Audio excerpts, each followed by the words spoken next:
But first, it seems the Indonesian-based people smuggling syndicates are back. Now, they're back in business, and you won't believe what Australia and the Australian Border Force are doing to combat them. The Australian reports today that 2 weeks into July, and 70 boat people have already been turned back from Australia, and if accurate, the methods Border Force are now using, to me at least, and I presume to you, seem highly unusual.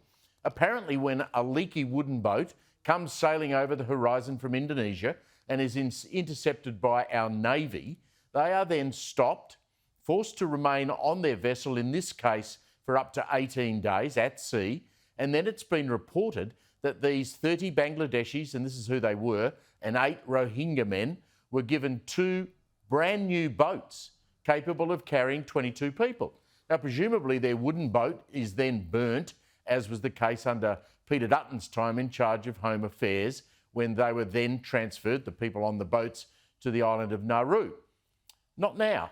Now, if this report is right, and I have no reason to doubt it, as I said, it was in the Australian today, not now, we put these desperate illegal immigrants in brand new boats. But that's not all. The boats are then loaded with food, water, life jackets, and enough fuel only to get to some place called Rote. Now, Rote is 286 kilometres from the Australian territory of Ashmore Reef, presumably back north. So many questions about this. And the government and Border Force are not talking. Surprise, surprise. What happens to these boats, I ask, when they are run up on the shore of this Indonesian outpost?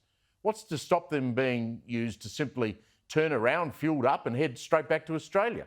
Well, maybe, as I heard with Ray Hadley on 2GB today, he was surmising that these things could be fitted with tracking devices so that the Navy actually now knows where these boats are and who's on them. Now, how much is all this costing? Are the Indonesians happy with us loading up people smuggling clients with taxpayer-funded brand new boats? How much is each boat worth? What's to stop the Indonesian fishermen from actually using those boats instead of their old wooden boats to run illegal fishing operations in Australian waters? I mean, it's all very odd, and we really need some answers. It's not just an isolated incident. The Australian further reported today that last week, 28 foreign nationals and 2 Indonesian fishermen turned up on a remote beach on the south coast of West Java. They too had a spanking brand new boat given to them, and they told the police on that island, given to them by us, the Australian taxpayers. A police chief on the island said he thinks the illegals are given just enough food and fuel to get back to Indonesia and have no choice but to beach these vessels on the sand.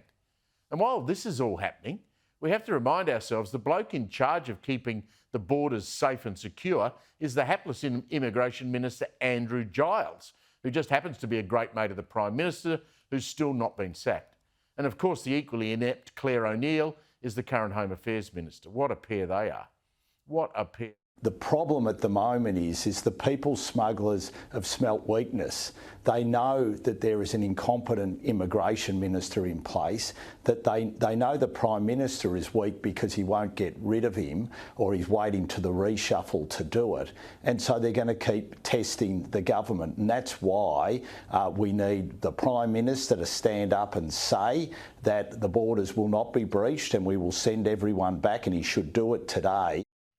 That was Dan Teen on Sky reacting to this story today. Now, O'Neill's office refused to comment to The Australian about this seemingly new tactic of handing out new boats to illegal boat people.